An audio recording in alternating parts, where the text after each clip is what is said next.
अस्सलामुअलैकुम हुज़ूर, मेरा नाम सबिहा मुस्तफ़ा है जी।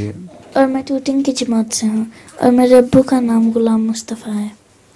हुज़ूर, मेरा सवाल है, जब आप खलीफा बने थे आपकी क्या फीलिंग्स थी? हुजूर, जब खलीफा बने थे तो हुजूर की क्या फीलिंग्स थी? मेरी जी हुजूर। बहुत डर गया था। खौफ के सिवा और कोई फीलिंग नहीं थी कि अब मैं कैसे ये बोझ उठाऊंगा, और यही दुआ कर रहा था कि अल्लाह तौफीक अता फरमाए। हुज़ूर, लतीफ़ा भी है। लतीफ़ा? हाँ, सुनाएं। एक आदमी दूसरे से पूछता है कि तुम्हारे सर के बाल सफ़ेद और दाढ़ी काली क्यों है? सफ़ेद और दाढ़ी काली क्यों है? अच्छा, सर के बाल सफ़ेद और दाढ़ी काली। दूसरा जवाब देता है कि मेरी दाढ़ी सर के बालों से 20 साल छोटी है। बहुत अच्छा।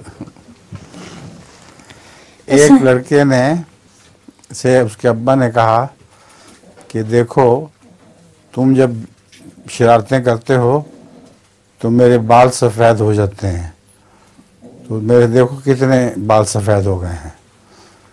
तो उसने कहा, अच्छा मुझे समझ आई है कि मेरे दादा के सारे बाल क्यों सफ़ेद हुए हैं। आपकी शरारतों से हुए होंगे।